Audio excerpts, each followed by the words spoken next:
Olá, galera do nono ano, tudo bem com vocês? Saudades. Mas, sem perca de tempo, vamos dar continuidade aí ao tema da nossa aula anterior.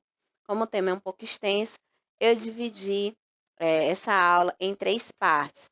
Eu havia falado anteriormente em duas, porém, ainda é muito extenso, então, para que fique de melhor compreensão para vocês, eu dividi na parte 2 e parte 3 também, tá certo? Então, vamos lá. O espaço político da Europa, parte 2. Vamos iniciar. A Europa da fragmentação. O termo fragmentação se refere à prática de transformação em que um espaço unificado sofre uma subdivisão por questões políticas, econômicas, éticas ou sociais. Início do processo de fragmentação do espaço europeu. O processo de fragmentação do espaço europeu começou a declinar quando, em 22 de junho de 1941, Hitler ordenou a invasão da União Soviética, que inicialmente foi bem sucedida, mas as tropas nazistas esbarraram no nacionalismo do povo soviético, que não se sujeitava à dominação alemã, na tática de guerra arrasada usada pelo Exército Vermelho. Essa conjugação de fatores favoreceu a reorganização das forças soviéticas que, na Batalha de Stalingrado, impuseram uma derrota ao exército nazista. A divisão da Alemanha.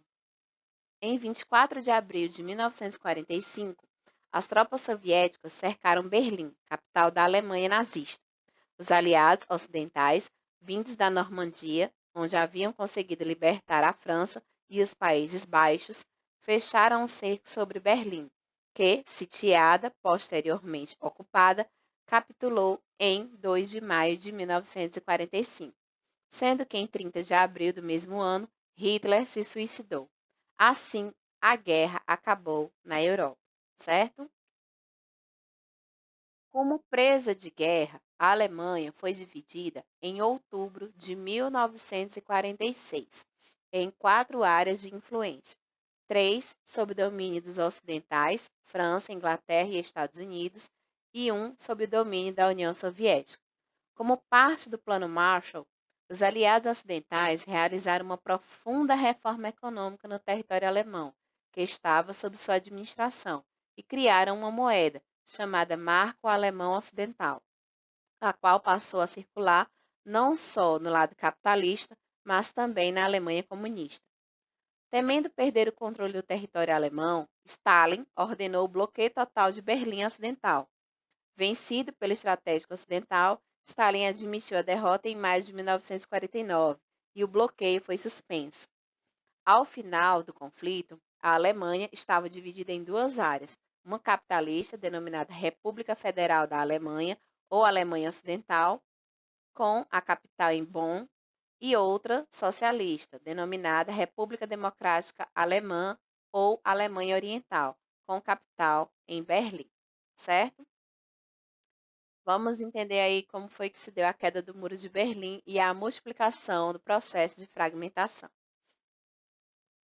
Durante aproximadamente 40 anos, a Europa viveu especialmente dividida em dois blocos politicamente opostos. Internamente, esses blocos viveram à sua maneira, unificados política ou economicamente. Porém, em 1989, com a queda do Muro de Berlim, o leste europeu, a área socialista, sofreu um intenso processo de fragmentação que fez surgir novos países. União Soviética do Império Russo, a SEI, formação do Espaço Imperial Russo. O imenso território russo começou a ser formado no século IX, a partir da unificação de diversos reinos, e se estendia do leste da Europa até as margens do Oceano Pacífico, no Extremo Oriente. Até o século XIX, a Rússia continuou se expandindo pela força, a ponto de, em 1905, incorporar os atuais territórios da Polônia e Finlândia.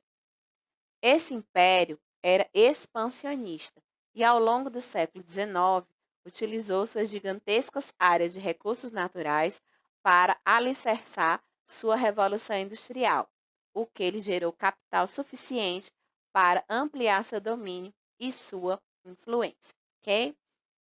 Continuando aí, galera.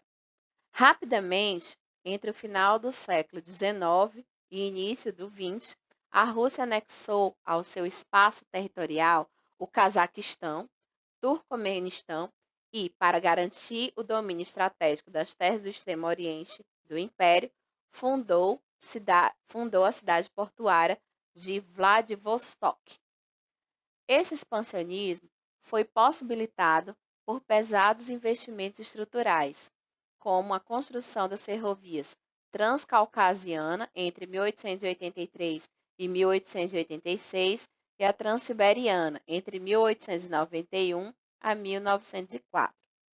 No início do século XX, com a industrialização e o imperialismo, criou-se uma etapa de transição que acarretou conflitos entre uma incipiente sociedade civil moderna e o antigo e autocrático regime.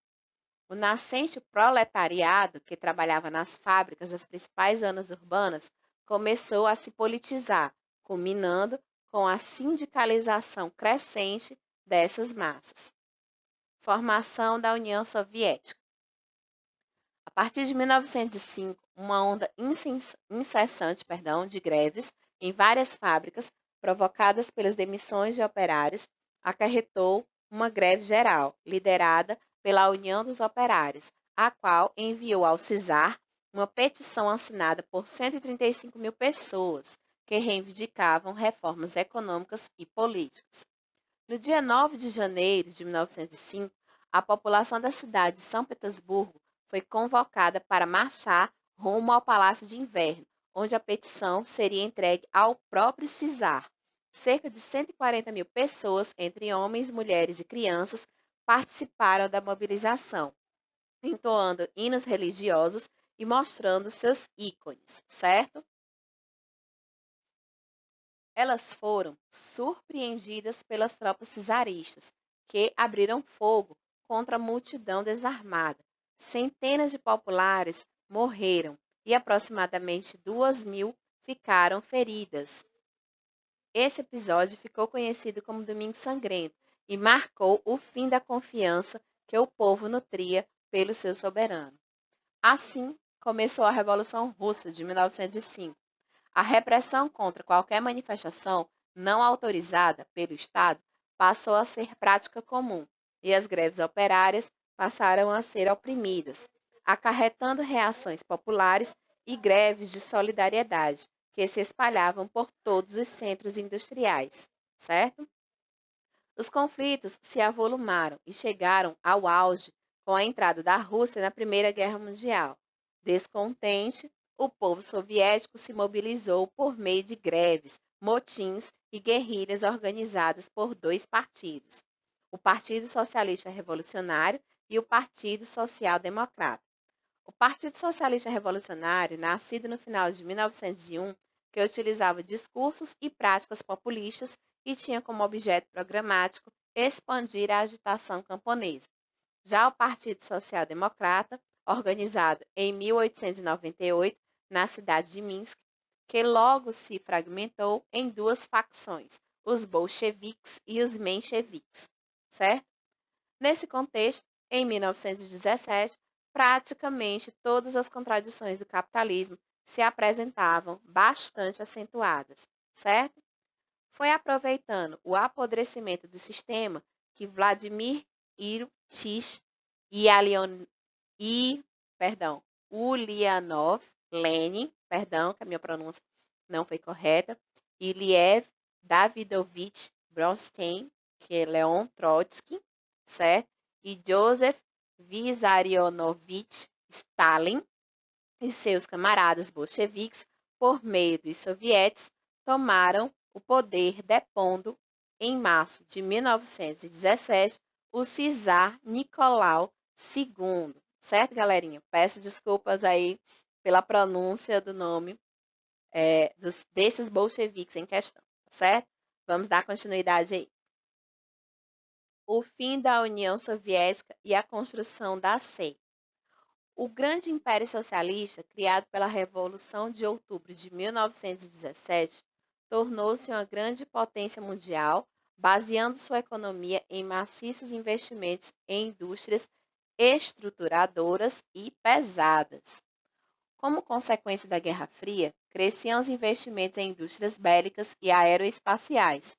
A União Soviética e os países do leste europeu, contudo, engessados pela burocracia estatal, continuavam investindo maciçamente em indústrias de base, além de manter ativo, treinado e em constante alerta um enorme contingente militar. O bloco capitalista ganhava em competitividade e diversidade de produção. Aí, incorporar as novas tecnologias ao processo produtivo, gerando grande estado de bem-estar social, econômico e social para a sua população. Os países socialistas, por sua vez, principalmente a União Soviética, mergulhavam numa crise econômica sem precedentes. Foi nesse turbilhão que, em 1985, Mikhail Gorbachev assumiu o cargo de secretário-geral do Partido Comunista da União Soviética, PCUS. Gorbachev rapidamente deu início aos conjuntos de reformas na esfera política, a glasnost, transparência, e na área econômica, ou perestroika, reestruturação, certo? Espero que vocês tenham entendido a aula até aqui, pessoal. Dúvidas? Falem comigo no Zap da escola, ok? Beijos para todos.